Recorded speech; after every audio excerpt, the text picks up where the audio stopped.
Graça e paz, irmãos. Fiquemos de pé. A palavra do Senhor nos mostra o tempo todo que Deus habita no meio dos louvores. No livro de 2 Crônicas, no capítulo 5, os versos de 12 a 14 diz: E quando os levitas, cantores de todos eles, isto é, Asaf, Emã, Jedutum, seus filhos e seus irmãos, vestidos de linho fino, com símbolos e com alaúdes e com harpas, estavam em pé para o oriente do altar, e com eles até 120 sacerdotes que tocavam as trombetas. E quando eles uniformemente tocavam as trombetas e cantavam para fazerem ouvir uma só voz, bendizendo e louvando ao Senhor, e quando levantavam eles a voz com trombetas e símbolos e com outros instrumentos músicos para bendizerem ao Senhor, porque era bom, porque a sua benignidade durava para sempre. Então a casa do Senhor se encheu de uma nuvem, e não podiam os sacerdotes ter-se em pé para ministrar por causa da nuvem, porque a glória do Senhor encheu a casa de Deus. Louvemos a Ele.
Pode sentar.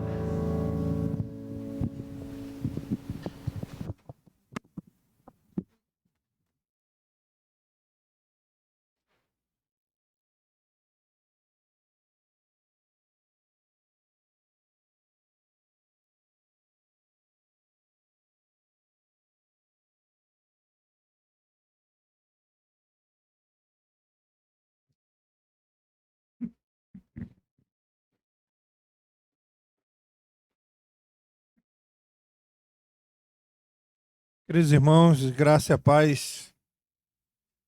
Bom dia a todos, na paz, no amor de Cristo. Aquele que restaura o seu povo e que cuida do seu povo. E esse Deus que restaura e cuida, ele também cura o homem como um todo. Ele cura o homem espiritualmente, ele cura o homem fisicamente. E louvamos a Deus por essa lição que tivemos hoje de manhã. E dando continuidade a ela, vamos olhar um pouco mais desse cuidado de Deus acerca do para com o seu povo. Vamos abrir nossas Bíblias no Evangelho segundo Marcos, capítulo 2.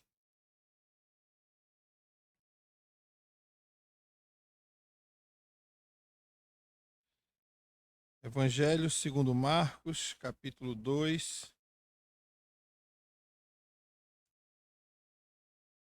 E vamos ler dos versículos 1 ao 12.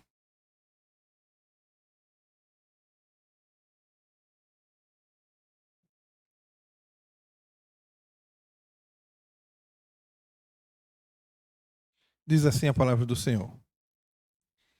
Dias depois entrou Jesus de novo em Cafarnaum, e logo ocorreu que ele estava em casa.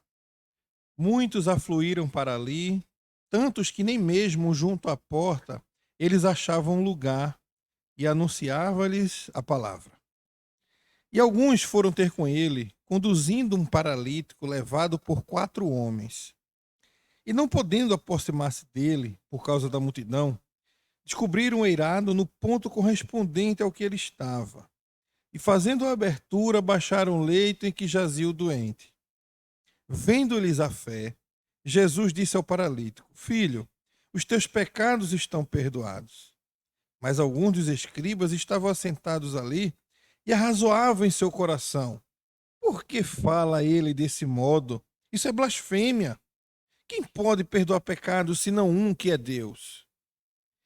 E Jesus, percebendo, logo por seu espírito que eles assim arrazoavam, disse-lhes: Por que arrazoais sobre estas coisas em vosso coração? Qual é mais fácil? Dizer ao paralítico: Estão perdoados os teus pecados? Ou dizer: Levanta-te, toma o teu leite e anda? Ora, para que saibais que o Filho do Homem tem sobre a terra autoridade para perdoar pecados, disse ao paralítico: Eu te mando, levanta e toma o teu leito e vai para a tua casa. Então ele se levantou no mesmo instante. Tomando o leito, retirou-se à vista de todos, a ponto de se admirarem todos e darem glória a Deus, dizendo: Jamais vimos coisa assim. Vamos orar.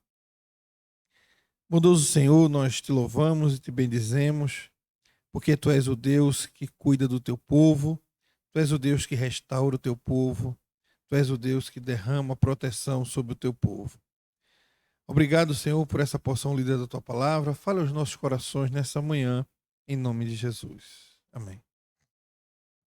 Falar dos feitos de Jesus sempre é algo maravilhoso. E nos é maravilhoso mais ainda quando ele revela o seu poder, salvando vidas, restaurando pessoas, independente das circunstâncias que elas se encontram. A incredulidade dos dias atuais tem levado muitos a se distanciarem de Deus, duvidando que ele mudou, que ele não continua mais o mesmo ontem, aquele Deus todo-poderoso, o mesmo hoje, o Deus onisciente, e o mesmo amanhã, o Deus onipotente. O Evangelho de Marcos, ele relata alguns milagres da vida de Jesus. Estes milagres tinham por objetivo promover fé naqueles que viam o milagre, encher o coração daqueles que contemplavam de fé, produzir essa fé salvífica no coração deles. João, no seu evangelho, no capítulo 20, ele diz, falando acerca dos milagres de Jesus, que Jesus fez diante dos seus discípulos muitos outros milagres. Muitos outros milagres, a quais eles chamam de sinais, que não estavam escritos no seu livro. E ele diz no capítulo 20, versículo 31. Estes, porém, aqueles 7 milagres que João fala no seu evangelho, estes, porém, foram registrados para que creiais que Jesus Cristo é o Filho de Deus e que, para crendo, tenhas vida em seu nome. Quando a incredulidade se transforma em rivalidade, as coisas podem se tornar um rumo muito perigoso, levando o incrédulo a se tornar inimigo de Deus.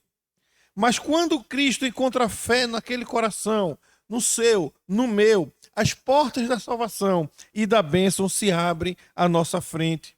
As circunstâncias adversas se transformam em dádiva de Deus para que possamos nos alegrar com quem nos amamos, com quem nós amamos e com quem por ele somos amados. Foi assim na vida de um paralítico, foi assim na minha vida, é assim na sua, é assim na vida do povo de Deus. O relato que lemos nesse texto acontece logo depois de alguns fatos interessantes na vida de Jesus. Depois de ensinar na sinagoga, expulsar um demônio, depois de curar muitas pessoas na casa de Pedro, inclusive a sogra dele, Jesus descansa um pouco e na alta madrugada se retira sozinho para orar, pois tinha uma missão para realizar naquelas cidades circunvizinhas da Galileia. E chegando à Galileia, ele é encontrado por um leproso, ao qual ele manifesta compaixão e cura aquele leproso, advertindo a ele que não contasse a ninguém. O que é que aquele leproso faz? Talvez feliz por causa da sua cura. Aí chega e abre a boca, diz para todo mundo, olha, eu fui curado. Isso custou a Jesus que ele não entrasse naquelas cidades. Então ele tinha que ficar agindo por fora daquelas cidades, porque o leproso não obedeceu a ele. E ali, mais alguns dias, Jesus ficou curando naquelas cidades, na porta daquelas cidades, como diz o texto, e ele volta então para Cafarnaum. E é novamente nessa cidade que ele irá realizar mais um milagre no seu ministério. Quando comparamos o capítulo 1 com o capítulo 2, encontramos um grande contraste. Porque o capítulo 1 é o capítulo da glória de Cristo. E o capítulo 2, ele é o capítulo da oposição. É quando vamos encontrar as pessoas agora se levantando contra o ministério de Jesus, não mais querendo que ele faça aqueles milagres naquele meio. Certamente, o mesmo no capítulo 1, Jesus encontrou certa oposição, mas essa oposição vinha de Satanás e dos seus demônios, não dos homens. No capítulo 1, o Espírito desce sobre Jesus, o Pai lhe chama de meu filho amado, as pessoas ficam impressionadas por causa de suas obras. E no tocante à esfera humana, a descrição do conflito começa agora no capítulo 2, quando os discípulos começam a razoar no seu coração. E Jesus, que conhece os nossos corações, responde a eles porque eles estavam arrazoando. Só que a luta aumenta de intensidade. No início, os escribas meramente razoavam no seu coração. Depois eles reclamam com os discípulos de Jesus. Isso lá no versículo 16 do capítulo 2. Depois eles se tornam mais ousados e protestam pessoalmente contra Jesus. E no capítulo 3, eles tentam conspirar para matar Jesus. Claro que o conflito não poderia ser evitado, pois Jesus enfatizava o amor, eles enfatizavam o legalismo. Jesus enfatizava a santa lei de Deus, eles enfatizavam o peso da tradição. Jesus a liberdade, eles o cativeiro. Jesus a atitude interior, eles apenas o ato exterior. Então não poderia haver paz nessa relação. Como eles odiaram entregar-lhe o seu prestígio e a sua influência sobre o povo, a guerra então estava instaurada. E aí eu gostaria de refletir com vocês sobre o tema Cristo, a solução inteira para a nossa vida inteira. E quando Cristo se torna a solução da minha vida inteira? Em primeiro lugar, quando ele é o alvo da nossa fé. Versículos 1 ao 5 mostra isso aí. Dias depois ele entra em Cafarnaum, corre a fama dele, muitos vão para lá. Alguns foram com ele levando um paralítico, eles entram por cima da casa, desce o paralítico para que ele se encontre com Cristo. Dias depois, nessa região da Galiléia, Jesus volta então para Cafarnaum, como já vimos. Desde que ele ensinou e expulsou o demônio na sinagoga da cidade, muitos o buscaram então para ter seus problemas resolvidos. Quando ele estava na casa de Pedro e ao final daquele sábado curou aquela multidão que foi levada a ele, sua fama correu por toda Cafarnaum. E agora, a notícia que ele tinha retornado a Cafarnaum agitou muito aquela cidade e muita gente foi para aquela casa onde ele estava. Não se sabe ao certo que casa era essa. Se era a casa de Pedro, se era a casa de algum amigo de Jesus. O comentarista bíblico William Hendrickson, ele afirma que deve ser considerada a possibilidade de os amigos de Jesus terem providenciado uma casa para ele morar enquanto estivesse em seu ministério em Cafarnaum e arredores. Seja qual tenha sido o caso, em algum sentido real, a casa era um lugar que Jesus poderia chamar de lar. Era um lugar de paz, onde Jesus poderia encontrar descanso. E nessa casa chegaram tantas pessoas que não tinha mais lugar para ficar, tanto dentro, e que ao beiral da casa já não se podia mais nem passar para a parte de dentro. Então não havia mais espaço nem mesmo nessa soleira da porta, tendo em vista a admiração causada pelas palavras e obras de Cristo no capítulo 1 inteiro. As pessoas queriam ver quem era aquele que expulsava demônios, que curou a sogra de Pedro de uma febre mortal. As pessoas queriam ver quem era aquele que fazia tantos milagres. E Jesus estava pregando o evangelho para o público. E este era o propósito de sua vinda dos céus à terra, conforme diz lá no capítulo 1, versículo 38. Trazer a mensagem de alegria, de liberdade, de salvação completa, palavras de graça, simples e claras, sairiam sempre dos seus lábios. Isso encantava a multidão. Ele pregava o reino de Deus com a leveza que não era encontrada na boca dos escribas e fariseus. Palavras de amor, palavras de consolo, palavras de esperança. Enquanto Jesus ensinava, um grupo de pessoas procurou encontrar Jesus, levando consigo um paralítico. Era um total de 4 homens. Subitamente, porém, aconteceu uma interrupção. Um barulho foi ouvido. Era um homem que estava sendo trazido por alguns, sendo descido pelo telhado por esses 4 homens. Esse homem, com certeza, era um homem desafortunado, um homem paralítico, sem poder trabalhar, sem ter esperança de casar. A doença que o acometia era caracterizada pela perda dos seus movimentos musculares por causa de danos causados em sua área motora, talvez no cérebro, talvez na sua coluna cervical. E nesse presente caso, qualquer que tenha sido a parte do seu corpo afetada pela paralisia, e o ponto que a doença já havia progredido, um fato é claro: ele era incapaz de se movimentar. Tinha que ser carregado. 4 homens, parentes, amigos, fizeram isso por ele, como informa Marcos. Ele não podendo aproximar-se por causa da multidão, eles procuraram uma forma então de chegar até Jesus. E criativamente eles descobrem no telhado, vão exatamente ao local onde Jesus estava e descem o paralítico. E a coragem e a desenvoltura dos 5, isso porque claramente o paralítico permitiu que os 4 fizessem isso, particularmente a fé deles causa um espanto no coração de Cristo. A confiança que Cristo viu no coração deles para com o desejo de encontrar a Cristo, viu que tinha algo diferente naqueles homens. E não se sabe como eles subiram no telhado da casa, talvez pela casa vizinha, talvez pelo muro mais alto. O fato é que eles chegaram ao teto. E esse teto dessas casas geralmente era plano, tinha vigas transversais com pilares, dava para se caminhar por entre ele. Por isso que eles vão exatamente até o ponto que Jesus estava. Eles talvez ouvindo, né, como é que estava lá a reunião lá embaixo, a voz de Jesus, e aí ele fica até o ponto em que Jesus estava. E essa maca era um tipo de cama improvisada usada pelos pobres da época, talvez um colchão fino, com um recheiozinho de palha. E tendo em vista que foram 4 homens que desceram a maca pelo telhado, provavelmente é legítimo imaginar que as cordas tenham sido amarradas no canto dela, e foi assim que o doente foi descido à presença de Jesus. Não está escrito no Evangelho que os 4 de sua posição no alto do telhado, tenham gritado alguma coisa para Jesus. Além disso, nenhum dos evangelistas diz que o paralítico também disse algo a Jesus. No tocante ao paralítico, é mesmo possível que, em razão de sua condição física, ele não conseguisse nem falar. Mas, embora essas 5 pessoas não tenham falado nada, elas creram.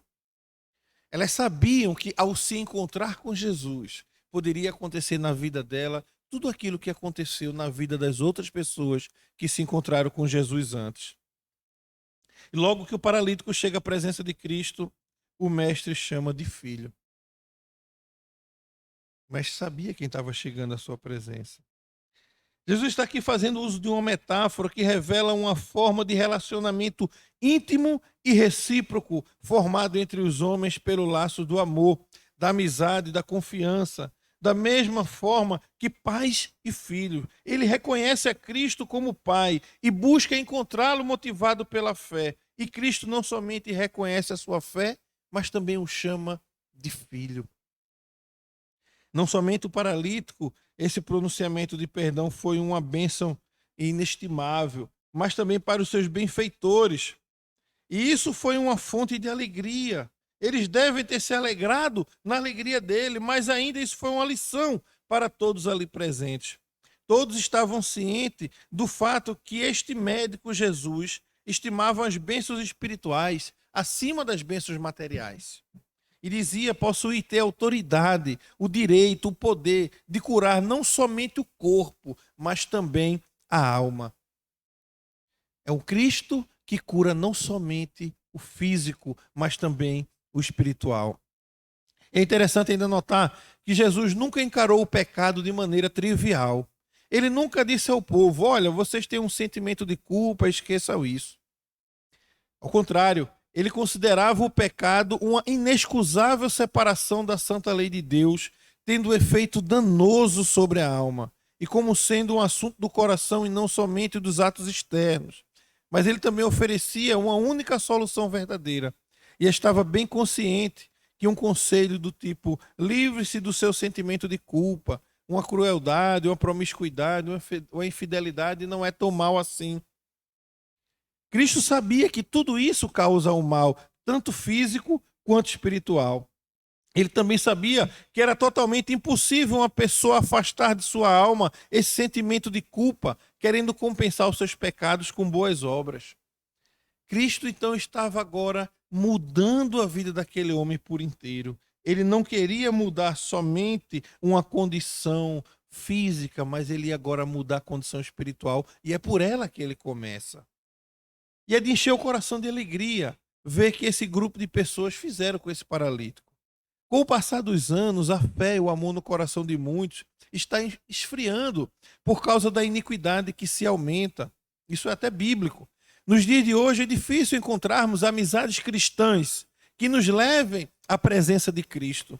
Fazemos muitas amizades ao longo da vida, muitas que nos afastam de Deus, muitas que nos aproximam de Deus, e muitas delas sequer conhecem a Jesus, estão cheias de problemas, e nós não a levamos a Cristo.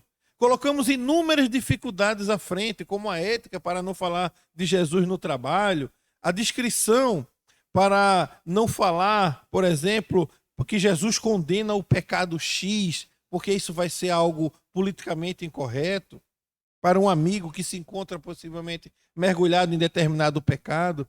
E muitas vezes deixamos de anunciar o evangelho a uma amizade simplesmente para não perdê-la, como se a nossa amizade para ela fosse mais importante do que a amizade dela com Cristo.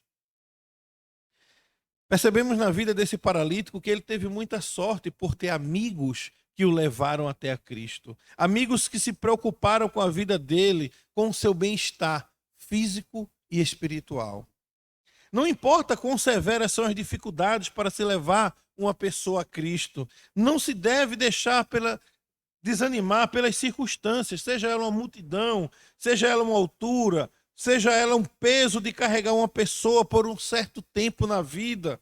Sempre vale a pena o esforço de se conduzir uma pessoa até a presença de Jesus Cristo, porque o final, o resultado, sempre será surpreendente.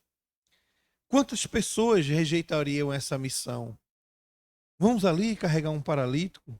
A gente sobe com ele um muro, depois a gente sobe a casa de fulano, depois a gente destelha um telhado, depois a gente solta ele devagarzinho para ele não cair e morrer. Quantas pessoas não rejeitariam essa missão?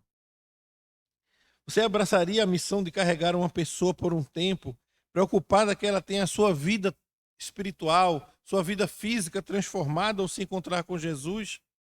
Mesmo que isso lhe custe tempo, esforço, desprendimento das suas atividades particulares.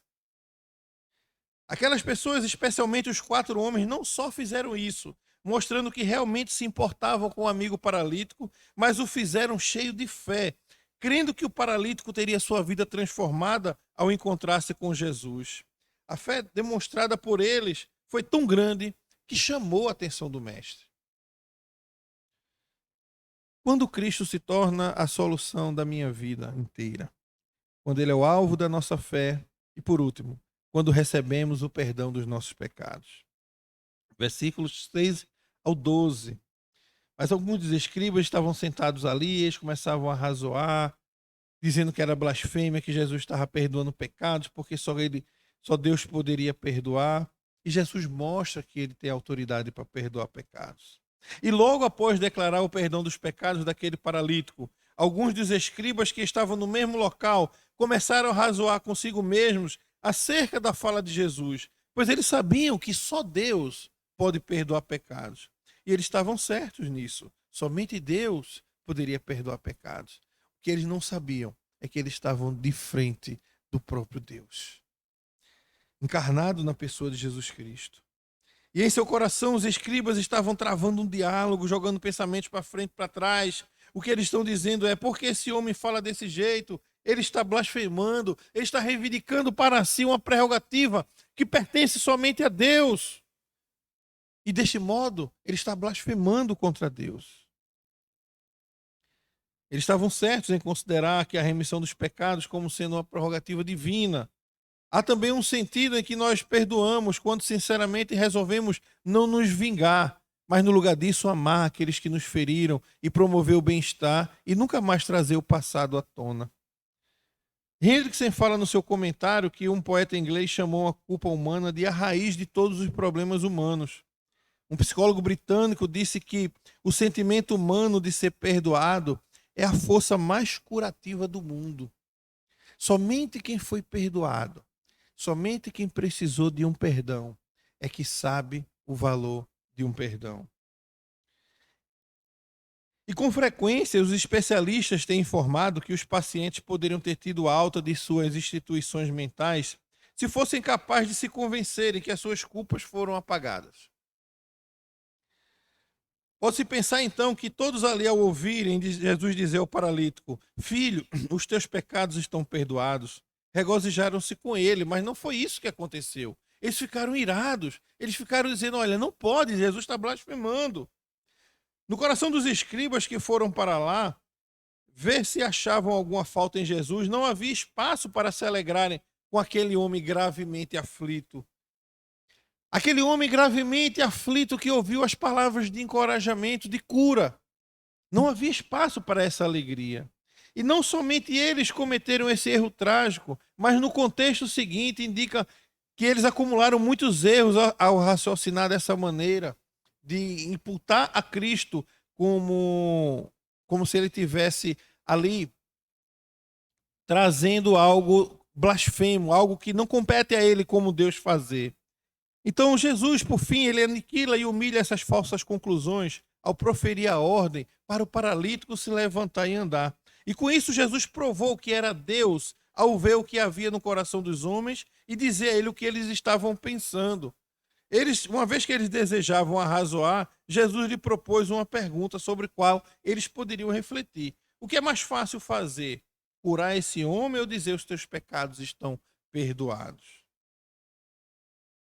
E aqueles homens não responderam, e Cristo, para mostrar que ele era Deus, não somente para curar, para perdoar pecados, mas também para curar, ele vai lá e afirma que aquele homem estava curado e que agora ele poderia sair e andar. Os líderes religiosos teriam aprendido, se houvessem aberto o coração para a verdade naquele dia, talvez teriam aprendido que o pecado é como uma doença e o perdão é como ter a saúde restaurada, a cura. Não se tratava de uma verdade nova, pois o próprio Antigo Testamento já dizia isso no Salmo 103, Isaías 5, 6, Isaías 16. A diferença é que essa verdade agora estava sendo demonstrada diante dos olhos dele, por um homem que eles conheciam, filho de um carpinteiro. E também poderiam ter aprendido que Jesus Cristo de Nazaré é de fato o Salvador com autoridade de perdoar pecados. Que oportunidade eles perderam quando foram àquela reunião com um espírito crítico e não com um coração disposto a aprender. Não é difícil encontrar pessoas que duvidam do poder salvador de Cristo, pessoas que só se aproximam da igreja de Cristo para criticar o que é ensinado e o que é vivido nela.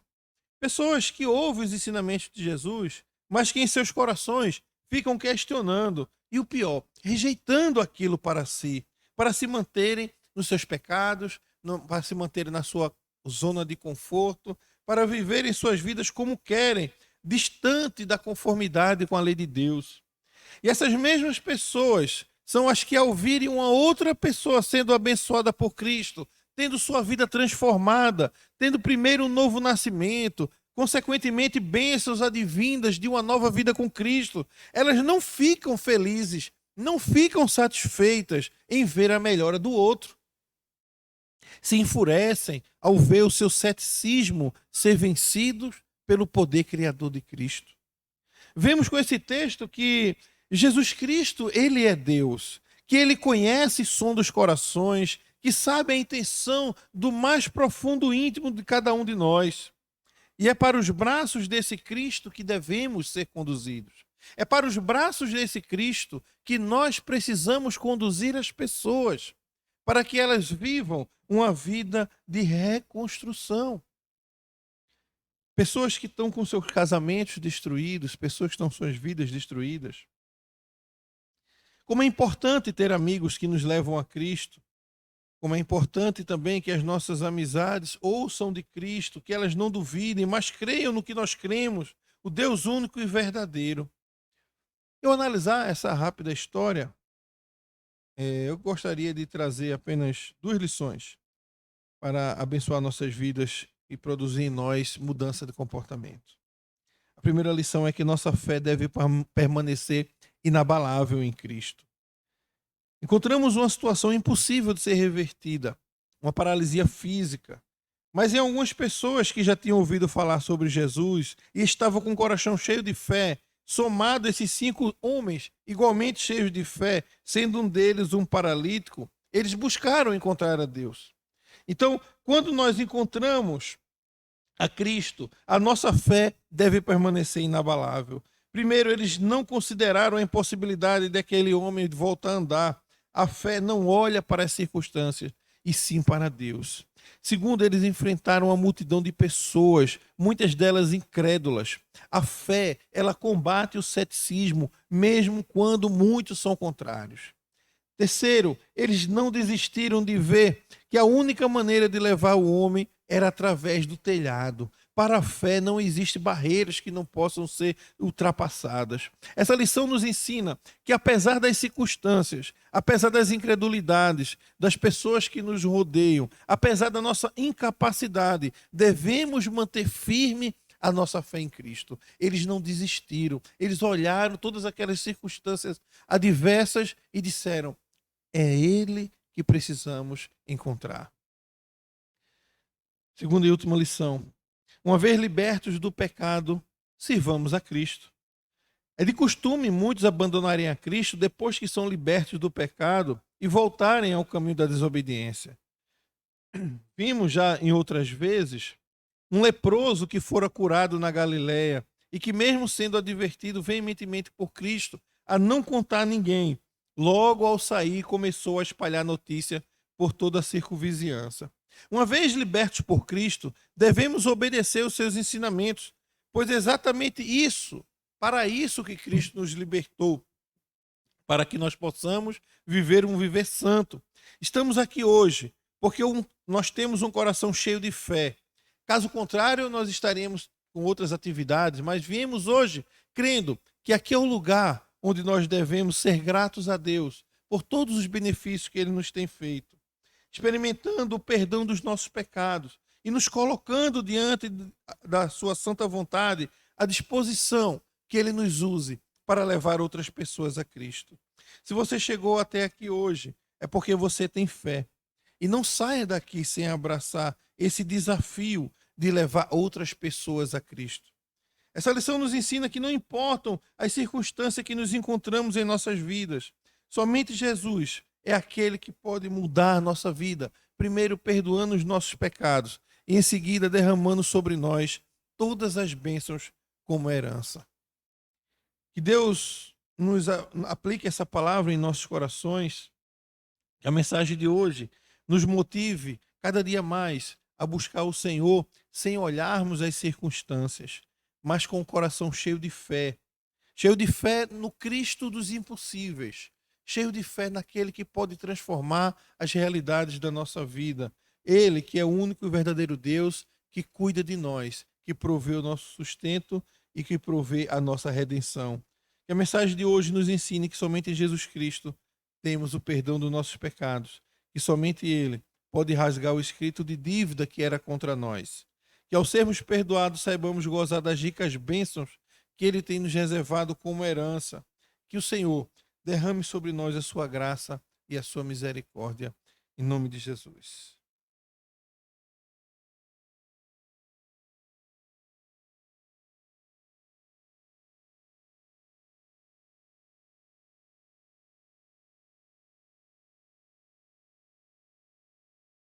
Coloquemos de pé, meus irmãos. Louvemos a Deus cantando o hino de número 177.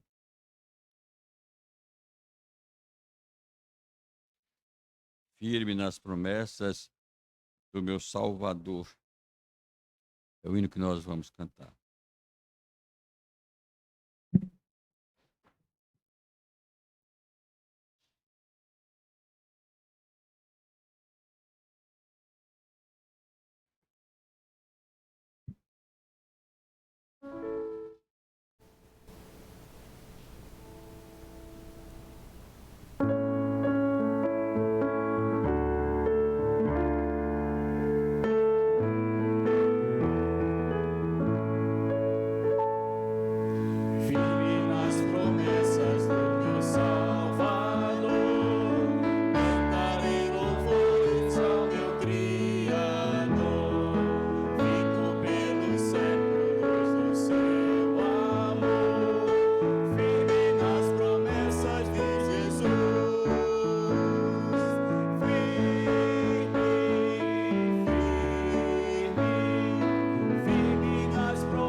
promessas de Jesus.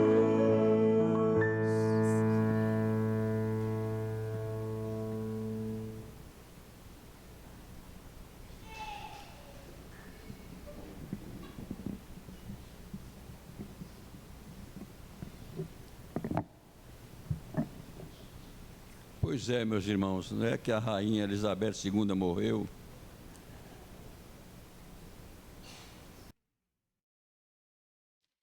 Nossa irmã Marlene morreu há poucos dias com 82.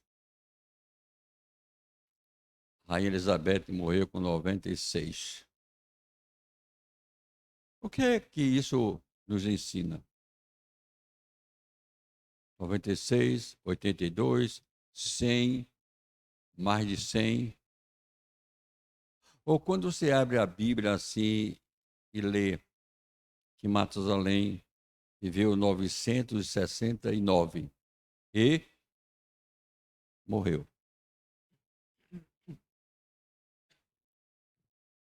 Nos ensina que a gente tem que pensar na eternidade, nos valores da eternidade. Porque se a vida findar apenas numa tumba fria, por mais bonita que seja, essa vida não tem sentido.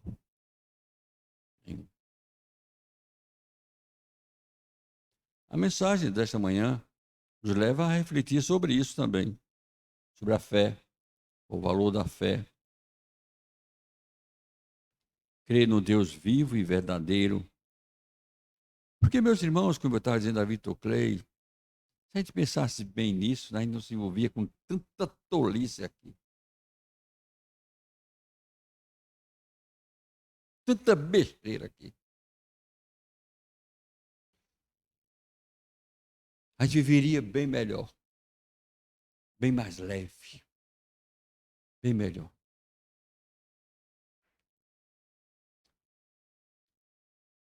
O rei Charles III, que não foi coroado ainda, mas já é rei e já tem o título, já teve reuniões com muita gente e agora já é rei Charles III. Pois não é? Não é que a mídia já está querendo que ele morra?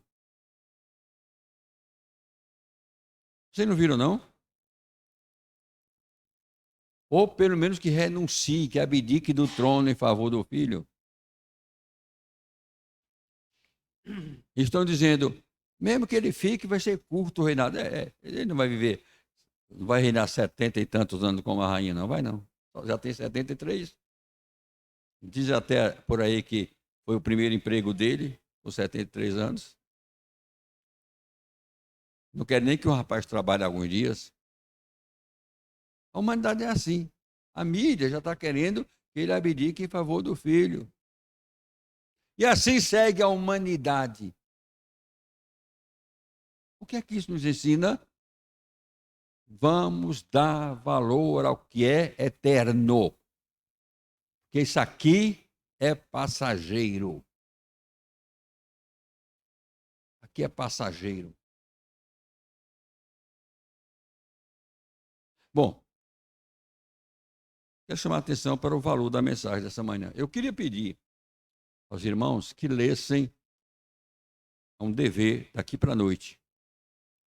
Salmo 25. Salmo 25 foi o salmo que nós estudamos quinta-feira passada. Quem quiser um tempinho, vá lá no YouTube da igreja e veja o estudo do salmo quinta-feira. Mas eu queria que os irmãos lessem. Nós vamos pregar hoje à noite sobre uma partezinha lá, 3 versículos, só 3. Quinta-feira nós estudamos o Salmo. O sermão de hoje nós escolhemos dali no Salmo 3 versículos para o sermão de hoje. Então é bom que os irmãos leiam, releiam. Se quiser, ouçam. Quem não ouviu, ouça. Mais uma vez, eu quero dizer à igreja aqui que nossa preocupação de que a gente tem 15, 18 pessoas aí apenas acompanhando o estudo da... Eu disse isso fora da internet, agora está na internet, é bom que ouça. Quinta-feira atrasada, estava aqui, reverendo Danilo fazendo estudo, e eu ali acompanhando e vendo e monitorando. Chegou a 17, caiu para 15, foi para 16, caiu para 14, foi para 15. Em síntese, a média foi 15. Depois eu procurei saber aqui da igreja quantas pessoas estavam aqui na igreja, aqui, com o celular ligado. Tinha 5 pessoas. 5. Então só tinha 10 fora.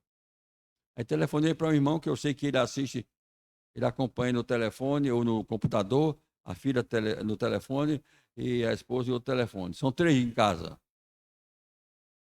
Então caiu para 7. Aí perguntei a Vado, que fica lá, Vado, você trabalha? Então, estou acompanhando aqui. Já caiu para 6. Então, todo o trabalho da internet aqui da igreja está sendo para 6 pessoas. Estão aqui, estão acompanhando. Aí nossa mente fica. Então, certamente, quem são as 6 pessoas que estão acompanhando? Eu não sei. Não bota o nome ali. Alguns a gente sabe que bota o nome, né? Outras não bota o nome, a gente sabe. Então, 6 pessoas fora. Um estudo desse, um sermão desse, um louvor maravilhoso desse, trabalho da igreja, trabalho dos jovens que estão ali, ó, um esforço tremendo de pessoas, trabalho da igreja, internet e tudo.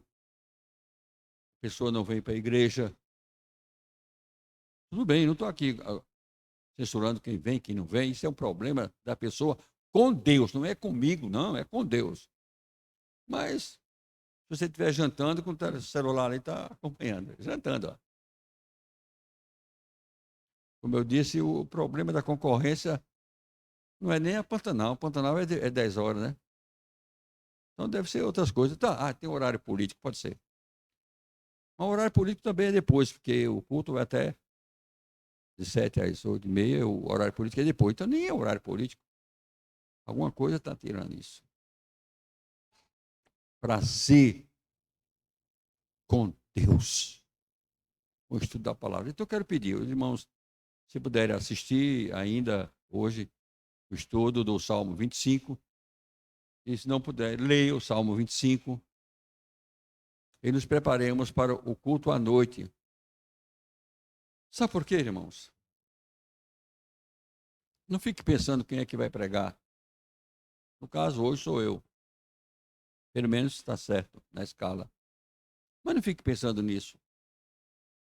Se sou eu, se é o seminarista, se é o presbítero Frank, se é o reverendo Danilo, se é o reverendo João Alberto, não fique pensando nisso. Não. Fique pensando no culto que você vem tributar ao Senhor. O seu culto. Na comunhão com os irmãos, você. Não, quem é que vai pregar hoje é fulano, então eu não vou. Não faça isso não. Pensa assim não. Pense que seja quem for pregar, o culto é seu a Deus. Pense nisso. E se você não puder, preste bem atenção. Se você não puder vir, mas puder acompanhar de casa, acompanhe como um culto. Acompanhe como um culto. Prestando atenção na leitura, orando, intercedendo, com a sua Bíblia aberta. Acompanhe assim. Porque certamente você será abençoado também. Não assista, não é como se fosse programa de televisão, uma partida de futebol, uma coisa. Não. Não teria valor. Só assistir para dar ibope também não. Faça isso, mesmo que você esteja jantando. Isso não existe um exemplo maior de comunhão do que a refeição. Não existe. É o maior exemplo de comunhão é a refeição. Então, mesmo ali, tomando seu cafezinho gostoso, está naquela hora, você chegou do trabalho tarde, está cansado, não veio, não pôde. Aí você está ali, acompanhe em oração, acompanhe lendo a palavra. Sim, você não vai Se você puder cantar, cante. Se está com medo, não pode, não deve fazer isso, né? Cante com a alma, com o coração. E eu sei de uma coisa, você será abençoado. Porque esse é o objetivo. Esse é o objetivo. Eu preciso dizer isso à igreja, porque isso tem me incomodado muito. Tem me incomodado. Você fazer um trabalho que a gente faz para ter 5 pessoas, 6 pessoas só acompanhando. É verdade, durante a semana vai crescendo, porque outros vão assistindo, outros vão vendo, tal, mas não é como aquela hora. Reverendo Danilo, vem aqui para nos abençoar com a bênção apostólica. Fica aí o pedido para os irmãos lerem o Salmo de número 25. Se você puder ler o 35 também. Se puder ler, leia todo o Salmo, né? Mas, pelo menos o 25. E venha em espírito de oração e de culto e de adoração para a igreja. Venha assim, desarmado, mas armado espiritualmente. Ó Deus amado, nós te agradecemos porque tu és Deus, o Deus supremo, Deus majestoso, Deus soberano, acima de tudo e de todas as coisas, tu és Deus. Tu és o dono e o Senhor da nossa vida.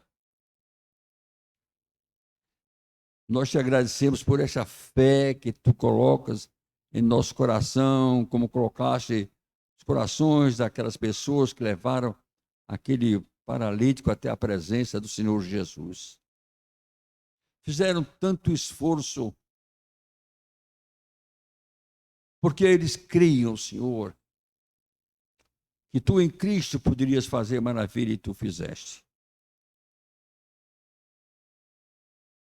Por isso, Pai, nós queremos te agradecer esta fé que tu colocas em nosso coração, que nos faz, muitas vezes, sacrificar tempo, sacrificar trabalho, sacrificar outras coisas, Senhor, de colocar em primeiro lugar o teu reino e a tua justiça. Nós queremos te agradecer, ó Pai, porque a tua palavra, que é tua palavra, em nós nos dá sentido de vida. Porque se tudo, Senhor, terminasse numa tumba fria, num mausoléu, por mais maravilhoso que seja, Senhor, mesmo de mármore, de Carrara ou coisa assim, essa vida, Senhor, não teria sentido para nós. Por isso nós te pedimos, em nome de Jesus, que tu nos ajude, Senhor, a ter um viver digno diante de ti. Que nós possamos entender a tua palavra e possamos viver os teus ensinamentos. E possamos ter alegria neste viver. Ajuda-nos, ó Pai, a saber que nós fomos perdoados por ti mesmo. E que ao findar esta vida, tu nos conduz até a morada eterna para vivermos eternamente contigo. E que se alguém de nós venha a se lembrar, se lembre de coisas boas que nós plantamos, que nós semeamos. Dá-nos, Senhor, a alegria da vida cristã. Muito obrigado pelo teu trabalho aqui, pela mensagem, pelo estudo na escola dominical. Leva agora todos nós em paz para nossos lares, livrando-nos de todos os males, trazendo-nos logo mais, Senhor, para te cultuar em espírito e em verdade. Perdoa-nos, guarda-nos, livra-nos, ajuda-nos, em nome do Senhor Jesus. Amém.